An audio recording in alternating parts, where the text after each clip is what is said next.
नमस्ते। आप सभी का स्वागत है खुशी व्रत कथा चैनल में एक बार फिर से। आज मैं आपको हरतालिका तीज व्रत कथा सुना रही हूँ। तो आइए शुरू करते हैं। भगवान शिव ने पार्वती जी को उनके पूर्व जन्म का स्मरण कराने हेतु यह कथा कही जो इस व्रत से संबंधित है।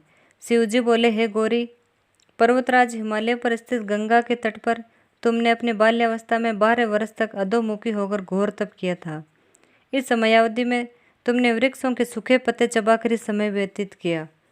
माँ की विकराल शीतलता में तुमने निरंतर जल में प्रवेश करके तप किया। बैसाख की भीषण गर्मी में तुमने पंचाग्नि से शरीर को तपाया। श्रावण की मूसलाधार वर्षा में खुले आसमान के नीचे बिना अन्न जल ग्रहण किए समय व्यतीत किया। तुम्हारी इस कठोर तपस्या को देखकर तुम्हारे पिता बहुत दुखी होते थे। एक दिन नारद जी तुम्हारे घर पधारे और कहा कि मुझे विष्णु जी ने यहाँ भेजा है। आपकी कन्या के कठोर तप से मैं प्रसन्न है और उसे विवाह करना चाहते हैं। गिरिराज ने प्रसन्न होकर उसको स्वीकृति दे दी, किंतु यह सुनकर तुम बहुत दुखी हुई, जिसको तुम्हारी सखी ने जान लिया और तुमसे दुख का कारण पूछा। इस पर तुमने हृदय से भगवान शंकर का वर्ण करने की इच्छा कह दी।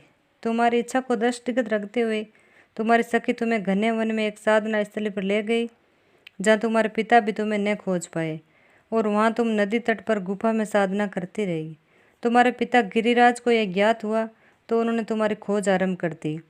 भाद्रपद तृतीया को हस्त नक्षत्र में तुमने रेत का शिवलिंग बनाकर व्रत किया और रात पर मेरी स्तुति के गीत गाकर जागी। तुम्हारी कष्ट साधी तपस्या के प्रभाव से मेरा आसन डोलने लगा और मेरी समाधि टूट गई। मैं तुरंत तुम्हारे समक्ष उपस्थित हुआ और वर मांगने को कहा। तुमने उत्तर दिया कि मैं हृदय से आपको पति स्वरूप में वर्ण कर चुकी हूँ। यदि आप सचमुच मेरी तपस्या से प्रसन्न है तो मुझे अर्धांगिनी के रूप में स्वीकार कीजिए। मैं तथास्तु कहकर कैलाश पर्वत पर लौट गया।